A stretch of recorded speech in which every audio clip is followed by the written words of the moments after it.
어제 많은 비가 내렸죠. KTX 광명 역사는 흙탕물로 물바다가 됐습니다. 바로 옆에서 신안산선 공사를 진행하는데요. 이 물을 막던 흙더미가 무너지면서 역사로 물이 쏟아져 내린 겁니다. 열차 운행 빼고는요, 대부분이 순환이었습니다. 통제실, 전기실, 승강장 모두 흙탕물에 잠겼고요. 이용객들의 불편이 이어졌습니다. 자, 일단 물 새는 곳은 임시로 막아둔 상태입니다. 침수 원인은 조사 중이에요. 김철희 기자가 보도합니다. 역 곳곳이 흙탕물로 뒤덮였습니다. 에스컬레이터는 작동을 멈췄고 역 바닥과 계단 위는 누렇게 변해버렸습니다. 역사 침수 피해가 처음 접수된 건 오후 2시 10분쯤. 4대 정도 나갔고요. 저희 소방 인원은 11명 정도 나왔습니다. 열차 운행에 큰 지장은 없었지만 갑자기 역 한쪽으로 사람이 몰린 데다 역사 반대편으로 이동마저 제한돼 이용객들은 불편을 겪어야 했습니다. 주차를 서편에다 했는데 이쪽 동편에서 서편으로 가기가 너무 불편합니다. 이게 비가 너무 많이 와가지고 침수돼가지고 어떻게 갈지를 모르겠네요. 코로나 더블링 주마다 2배씩 늘고 있는 상황입니다. 예상하기로는 가을이면 하루 최다 확진자가 20만 명도 될 수 있다고 하죠. 정부는 4차 접종을 서두르고 있습니다. 접종 대상도 50대 이상 그리고 기저질환을 가진 성인 모두로 확대했습니다. 그러니까 18살이어도 기저질환이 있으면 4차 접종을 하라는 뜻입니다. 확산세를 피할 수가 없다면 치료에도 신경 써야 하잖아요. 시기가 중요합니다. 좀 빨리 대응해서 중증으로 겪는 걸 막겠다. 먹는 치료제 처방도 대폭 늘리기로 했고요. 병상도 넉넉히 준비하겠다는 방침입니다. 이 소식 김평정 기자가 준비했습니다.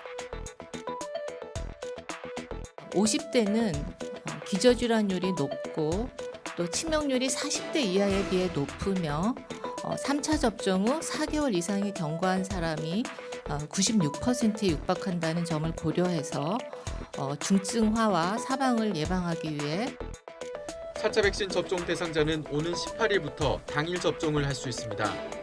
사전 예약도 18일부터 가능한데 예약을 통한 접종은 다음 달 1일부터 시작됩니다.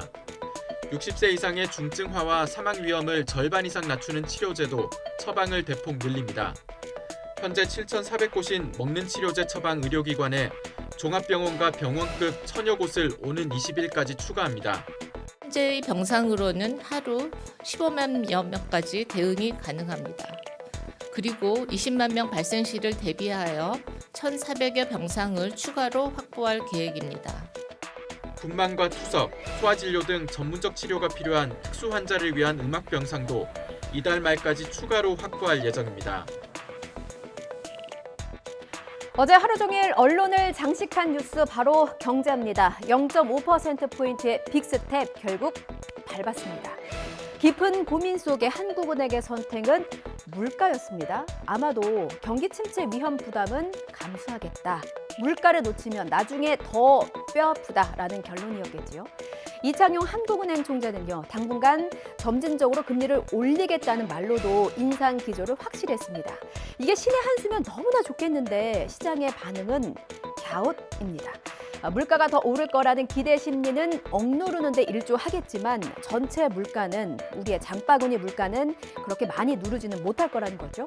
왜 이런 분석이 나온 걸까요? 권남기 기자가 전문가의 말을 들어봤습니다. 그동안 물가를 끌어올린 가장 큰 원인은 나라밖 원자재 값 급등인데 이건 금리를 올린다고 잡히는 게 아니란 겁니다.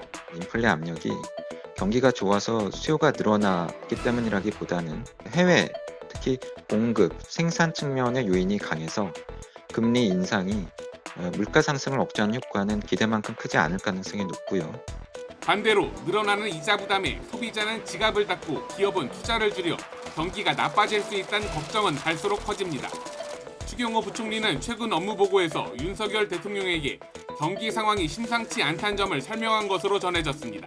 경기 흐름에 대한 불확실성도 커지고 있어 해외발 충격이 물가, 금융시장을 넘어 수출, 투자 등 국내 실물 경기로 파급될 가능성에도 고래 싸움에 새우등 터진다는 속담이 있잖아요. 지금이 딱 그렇습니다. 왜 어려울 때일수록 체구가 좀 왜소하고 약한 애부터 다치잖아요. 그 작은 애들, 작지만 우리 경제의 기둥이 될 세대들, 바로 2030입니다. 고물가, 고환율, 고금리 이 3고 시대에 살고 있는 2030들의 비명소리가 커지고 있습니다.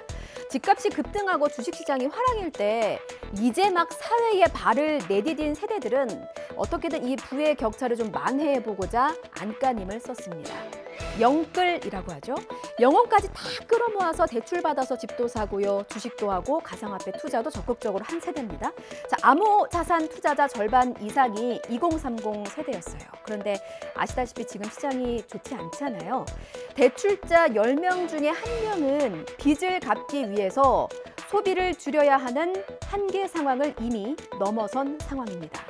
자, 물론 너도 나도 힘든 시기입니다. 누구의 고통이 더 크다를 말씀드리는 게 아니라요. 경제의 주축이 될 세대의 실패가 가져올 사회적 문제에 대해서 함께 머리를 맞대고 고민해보자는 취지로 이 뉴스 전해드립니다. 강민경 기자입니다. 어느 순간 손실이 급격하게 불어나게 되면서 좀 감당하기 힘들어질 때도 있고 그러다 보니까 이게 주식이라는 게 점점 무서워지고 목돈을 벌 방법이 이렇게 주식이 하나 유일한 방법이라고 생각을 했는데 이렇게 손실을 보게 돼서 많이 두렵고 이제 어떻게 해야 될지 잘 모르겠습니다. 주식과 코인 투자가 당연시되고 저축은 비효율적이란 얘기를 듣던 세대. 저금리 시기 이른바 영끌 투자가 익숙했던 2030 세대의 지갑에 빨간불이 켜졌습니다. 대출금 이자까지 내지만 목돈은 보이질 않고 이미 커진 빈부격차는 SNS를 통해 더 쉽게 체감되며 상대적 박탈감만 가중됩니다. 벼랑 끝에 내몰린 2030 세대가 범죄나 극단적 선택을 단행하는 사례도 늘고 있습니다. 전문가들은 앞으로가 더 문제라고 지적합니다. 물가가 오르고 금리가 오르고 있는 상황에서 자산 가치는 떨어지고 있기 때문에 대출이 있었다라면 갚아 나가는 게 또 이미 큰 손실을 본 2030 세대에겐 개인회생 등 최소한의 구제 방안을 안내해서 사회적으로 도태되지 않도록 관리하는 것도 중요하다고 강조했습니다. 밤사이 미국의 6월 소비자 물가지수가 나왔습니다. 무려 9.1%나 올랐다고 합니다. 41년 만에 최고치입니다. 발등에 불 떨어진 바이든 대통령은 받아들이기 어렵다면서 구닥다리 통계다 이렇게 비난하기까지 했습니다. 강태호 기자의 리포트 보시겠습니다. 미국 노동부는 지난달 소비자 물가 지수가 지난해 같은 달보다 9.1% 상승했다고 발표했습니다. 식료품이 12.2%, 신차가 11.4%, 특히 항공권은 34%나 급등했습니다. Just how dramatically those elevated gas prices and energy prices have flowed throughout the economy, particularly when we go look at food is another sector, but then I would note things like shelter and new and used cars continue to rise as well. 바이든 대통령은 받아들이기 어려울 정도로 높고 구닥다리 통계라고 비난했습니다. June CPI data is already out of date because energy prices have come down substantially this month and are expected to fall further. And the cost of gas in July is already down 7% from the June peak. 전문가들도 최근 하향 안정 조짐을 보이는 유가와 곡물 등의 가격이 긍정적인 영향을 미칠 것으로 기대하고 있습니다. 어쨌든 미국의 물가가 그만큼 뛰고 있기 때문에 이제 시선은 금리 인상으로 갈 수밖에 없습니다. 우리도 물가 잡겠다고 빅스텝 0.5%포인트 올렸잖아요. 미국은 얼마나 올릴까가 관심입니다. 자, 지난달처럼 0.75%포인트 자이언트 스텝이냐? 아니다, 이것도 좀 부족하다. 1%포인트의 울트라 스텝이냐를 결정하게 될 것 같습니다. 지금 진단해 볼게요.